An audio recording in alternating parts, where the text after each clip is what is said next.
Arunachal Pradesh public service commission की ए परीक्षा leakage को लेकर आज राज्य मंत्रिमंडल में स्टेट कैबिनेट की मीटिंग में महत्वपूर्ण निर्णय लिए गए। हमारे साथ इस बारे में जानकारी देने के लिए अरुणाचल प्रदेश के मुख्यमंत्री पेमा खांडू जी हैं।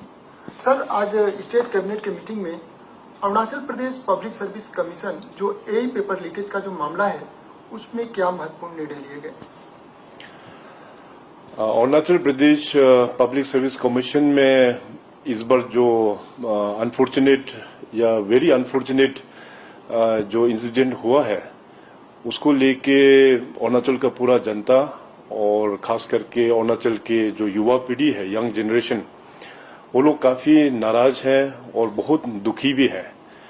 तो जैसे ही सरकार को इस लीकेज का खबर मिला तो तुरंत हम लोग ने एक्शन इनिशिएट कर दिया, एफआईआर रजिस्टर करके, और केस को एसआईसी को हम लोग ने हैंड ओवर कर दिया। और साथ ही साथ एक हाई लेवल इंक्वायरी कमीशन भी हम लोग ने बिठाया सरकार की ओर से कि ये लीकेज किस कारण से हुआ है। और अभी तक में एसआईसी ने कुल मिला के 10 लोगों को अरेस्ट भी हो चुका है। और इस इन्वेस्टिगेशन को एक फेयर एंड फ्री, ताकि इसमें किसी का भी मतलब प्रभाव ना पड़े, इसको लेके भी हम लोग जो देश का सबसे रेप्यूटेड इन्वेस्टिगेटिंग एजेंसी है सीबीआई, उसको भी हम लोग ने रिकमेंड कर दिया है। और आज दूरदर्शन के माध्यम से मैं अरुणाचल का जनता को ये कहना चाहूंगा कि सीबीआई जो है अभी अरुणाचल में आ चुका है। अभी हैंडिंग टेकिंग ओवर का प्रोसेस शुरुआत हो गया है। कुछ ही दिनों बाद ऑफिशियली सीबीआई इस मैटर को फर्दर और इन्वेस्टिगेशन करना शुरू हो जाएगा। अभी जो भी ये पेपर लीक का जो मैटर को लेके अभी तक में 2 कैबिनेट हम लोग ने बैठ चुका है। एक शायद 13 अक्टूबर को बैठा है और एक आज हम लोग ने बैठा है।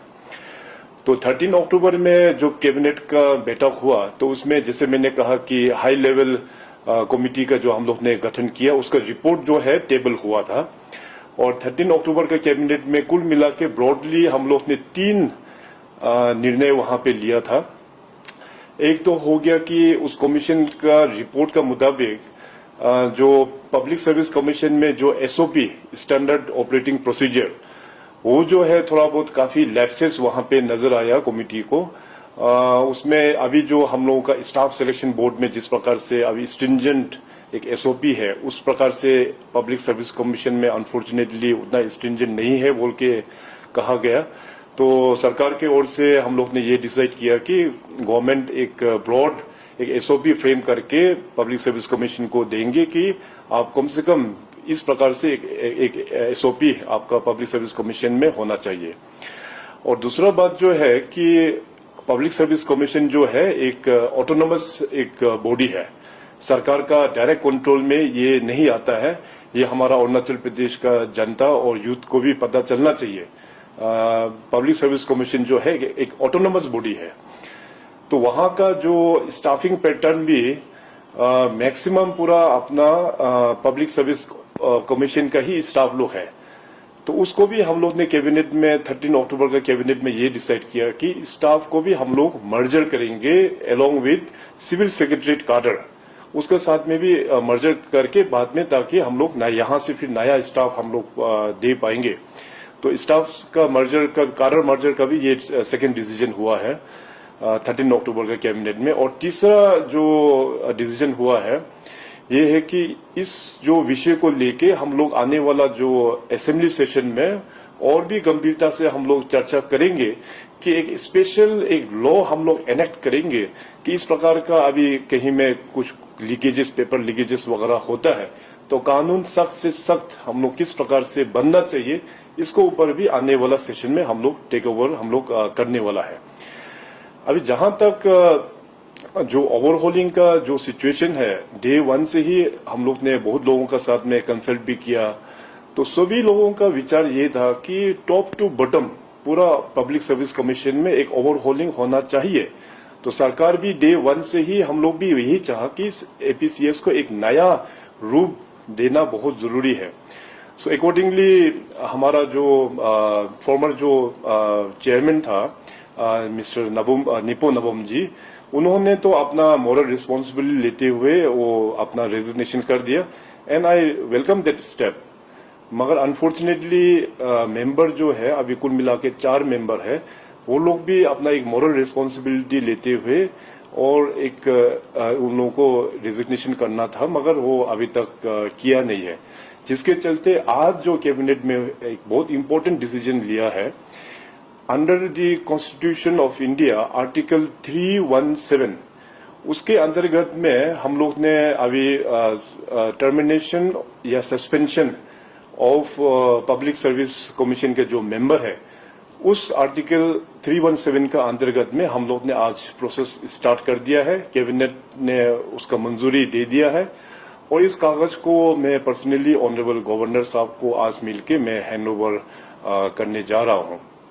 तो लेकिन मगर मेरा भी ये एक आशा है कि क्योंकि ये जो प्रोसेस जो है काफी लंबा समय लग जाएंगे इसमें, क्योंकि ऑनरेबल गवर्नर साहब फिर उसको ऑनरेबल प्रेसिडेंट ऑफ इंडिया को लिखेंगे, ऑनरेबल प्रेसिडेंट ऑफ इंडिया फिर उसको ऑनरेबल सुप्रीम कोर्ट में भेजेंगे। सो इस प्रकार से काफी एक लंबा प्रोसेस है। तो लेकिन मेरा अपना एक फीलिंग है कि इस दौरान जरूर जो 4 मेंबर जो जिन्होंने अभी तक रेजिग्नेशन नहीं दिया है, hopefully they will also resign, क्योंकि वो लोग भी चाहते हैं कि अरुणाचल का प्रगति हो, अरुणाचल में इस तरह का जो इल प्रैक्टिस होता है उसमें उस लॉजिकल कंक्लूजन में आने के लिए। तो hopefully I am very hopeful कि आने वाला दिनों में वो लोग भी रिजाइन जल्द से जल्द कर दे, ताकि सरकार जो है एक नया कमीशन तुरंत हम लोग बैठा पाए।